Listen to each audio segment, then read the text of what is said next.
نحمده ونصلي على رسوله الكريم اما بعد فاعوذ بالله من الشيطان الرجيم بسم الله الرحمن الرحيم وإذ استسقى موسى لقومه فقلنا اضرب بعصاك الحجر فانفجرت منه 12 عينا قد علم كل أناس مشربهم كلوا واشربوا من رزق الله ولا تعثوا في الأرض مفسدين صدق اللہ العظیم۔ ترجمہ: اور جب پانی مانگا موسیٰ علیہ السلام نے اپنی قوم کے واسطے تو ہم نے کہا مار اپنے عصا کو پتھر پر، سو بہہ نکلے اس سے 12 چشمے۔ پہچان لیا ہر قوم نے اپنا گھاٹ، کھاؤ اور پیو اللہ کی روزی اور نہ پھرو ملک میں فساد مچاتے۔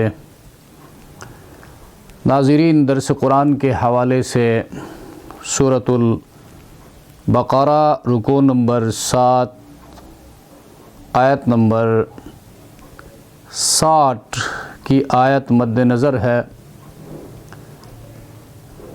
بنی اسرائیل پر اللہ تبارک و تعالیٰ کے انعامات کا ذکر جاری ہے، اور یہ واقعات بیان کر کے ہمیں سنایا جا رہا ہے، لہٰذا ان واقعات سے سبق حاصل کرنے کی کوشش ہونی چاہیے۔ اور یہ واقعہ بھی وادی سینا کا ہے، جہاں پر ان کو من و سلویٰ ملا کھانے پینے کے لیے، اور بادل کا سایہ مقرر فرمایا اللہ تبارک و تعالیٰ نے گرمی سے بچانے کے لیے، اس لیے کوئی سایہ دار درخت، کوئی پہاڑ وہاں پر موجود نہیں تھا، اور گرمی شدت کی تھی۔ اب جب پیاس لگی تو انہوں نے موسیٰ علیہ السلام سے عرض کیا کہ ہمارے لیے اللہ تبارک و تعالیٰ سے پانی مانگ لیجئے، پانی کا بندوبست کیجئے۔ اور تورات کے بیان میں یہ ہے، موسیٰ علیہ السلام سے انہوں نے جھگڑا کیا، اور قرآن کریم اس قسم کی کوئی بات نقل نہیں کرتا ہے، صرف اس واقعے کو بیان فرمایا وَإِذِ اسْتَسْقَىٰ مُوسَىٰ لِقَوْمِهِ، اور جب پانی مانگا موسیٰ علیہ السلام نے اپنی قوم کے لیے۔ استسقاء پانی طلب کرنا، پانی مانگنا، اور پانی مانگنا یعنی دعا کے ذریعے اللہ سے جب بندہ مانگتا ہے تو التجا کرتا ہے، فریاد کرتا ہے، گڑ گڑاتا ہے، جس کو دعا کہا جاتا ہے۔ شریعت محمدی میں بھی پانی مانگنے کی، استسقاء کی 3 صورتیں ثابت ہیں۔ اول صورت یہ، لوگ بستی سے نکل کر کسی جگہ جمع ہوں اور بارش کے لیے دعا کریں۔ یہ صورت آب اللحم کی حدیث میں آئی ہے جو ترمذی میں ہے۔ وہ فرماتے ہیں رسول اللہ صلی اللہ علیہ وسلم لوگوں کے ساتھ احجار الزیت نامی جگہ میں تشریف لے گئے، اور خوب گڑ گڑا کر بارش کے لیے دعا فرمائی، پھر واپس آ گئے۔ اور دوسری صورت، جمعہ کے خطبہ میں بارش کے لیے دعا کی جائے، اور صحیح بخاری ابواب الجمعہ میں یہ حدیث موجود ہے۔ نبی کریم صلی اللہ علیہ وسلم جمعہ کا خطبہ ارشاد فرما رہے تھے، ایک دیہاتی نے کھڑے ہو کر عرض کیا، یا رسول اللہ، بارش نہ ہونے کی وجہ سے لوگ پریشان ہیں، جانور مر رہے ہیں، قحط کا سامنا ہے، بارش کے لیے دعا فرمائے۔ نبی کریم صلی اللہ علیہ وسلم نے خطبہ ہی میں دعا ارشاد فرمائی، اور دعا کا اثر یہ ہوا کہ لوگ بھیگتے ہوئے گھر لوٹے، اور پورا ہفتہ بارش ہوتی رہی، یعنی بارش نہیں رکی۔ اگلے جمعہ کو وہی شخص یا کوئی اور شخص کھڑا ہوا اور دوران خطبہ ہی ارشاد عرض کیا، یا رسول اللہ، سیلاب کی صورت بن گئی، مکان بہہ گئے، مکان گر گئے، دعا فرمائے اللہ تبارک و تعالیٰ بارش کو روک دے۔ پیغمبر علیہ الصلوۃ والسلام نے دعا فرمائے، اے اللہ ہمارے ارد گرد برسے اور ہم پر نہ برسے، اور سر کے اوپر ہاتھ لے جا کر دائرہ کی شکل بنائے اس طرح کر کے۔ چنانچہ فوراً بادل پھٹ گیا اور بارش رک گئی، چاروں طرف بارش ہو رہی تھی اور مدینہ منورہ میں دھوپ نکل آئی، اور ایسا محسوس ہو رہا تھا جیسے مدینہ نے تاج پہن رکھا ہو۔ اور تیسری صورت، بارش مانگنے کی نماز پڑھ کر دعا کرنا۔ ایک مرتبہ نبی کریم صلی اللہ علیہ وسلم لوگوں کو لے کر عیدگاہ تشریف لے گئے، جماعت سے دو گانا ادا فرمایا، پھر مختصر تقریر کی اور دعا مانگی۔ تو غرض بارش طلبی کی یہ تینوں صورتیں حدیثوں سے ثابت ہیں۔ تو موسیٰ علیہ السلام نے بھی دعا مانگی، پانی مانگا دعا کے ذریعے اللہ تبارک و تعالیٰ سے۔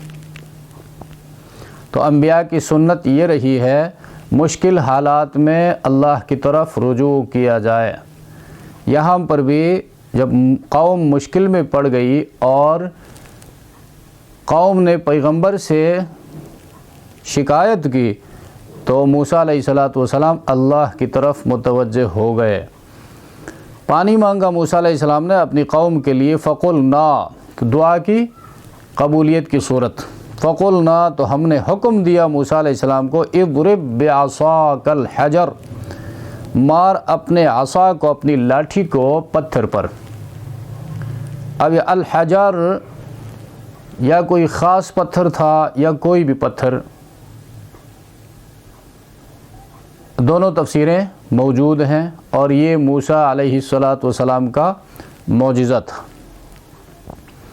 فانفجرت تو موسیٰ علیہ السلام نے لاٹھی مارا پتھر کے اوپر، تو مارتے ہی فانفجرت بہہ نکلے اس سے انفجار، یعنی فوارے کے شکل میں پانی کا بہنا، انفجار۔ اور سورۃ الاعراف میں آتا ہے انبجاس، فانبجست۔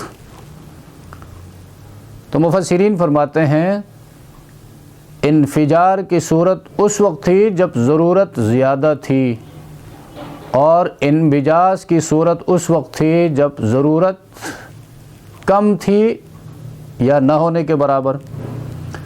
یا یہ تھا ابتدا میں انبجاس تھا، تھوڑا تھوڑا نکلنا شروع ہوا اور پھر جوش سے نکلنے لگا فوارے کی شکل میں، تو اس کے لیے قرآن نے انفجار لفظ استعمال فرمایا۔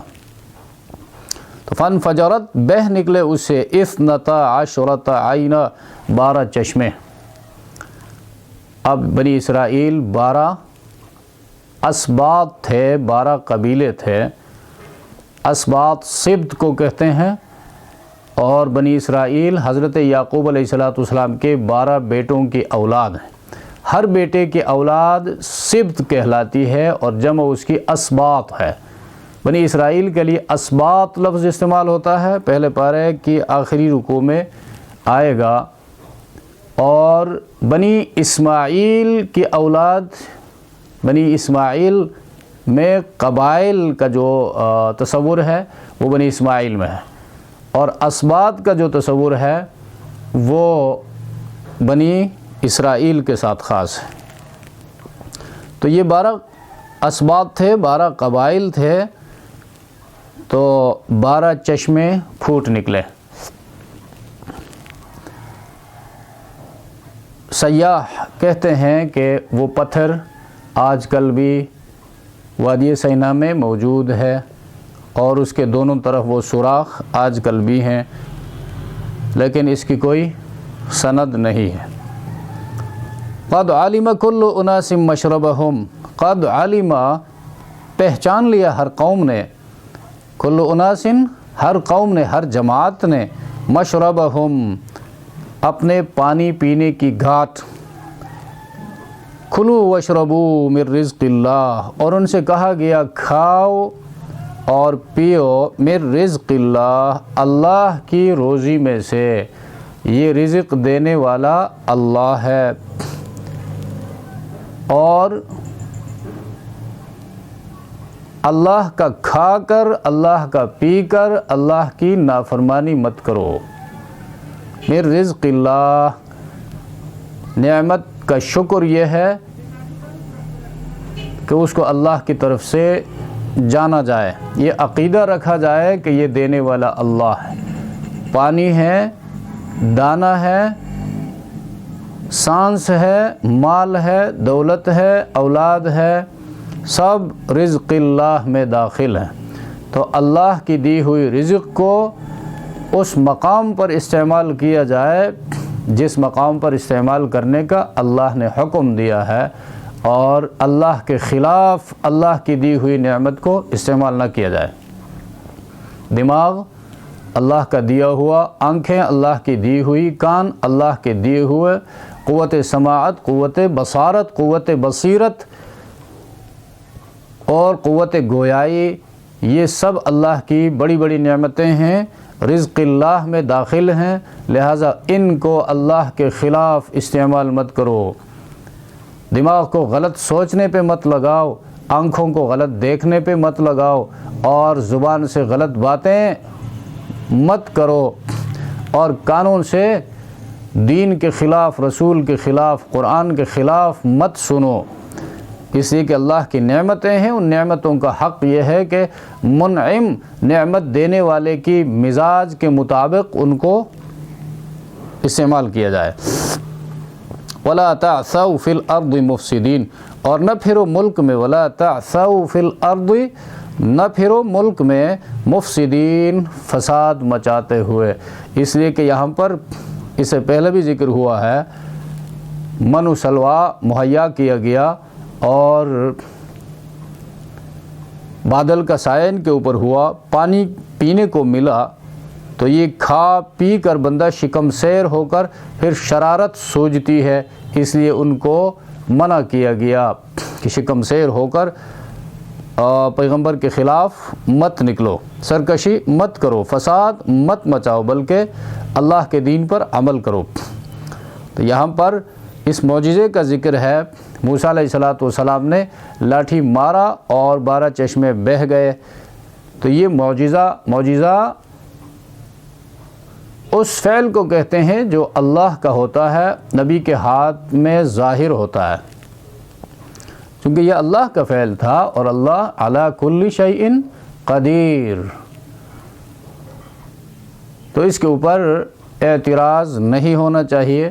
اس کو اگر آج کل کے اس میں حالات میں دیکھنا چاہتے ہیں تو آب زمزم ہے مکہ مکرمہ میں، وہ بھی پتھر سے نکلتا ہے، اور اتنا پانی نکلتا ہے کہ ایک دنیا سیراب ہوتی ہے۔ تو جو رب اتنا پانی نکال سکتا ہے، وہ 12 قبائل کے لیے پتھر سے چشمہ بھی جاری کر سکتا ہے۔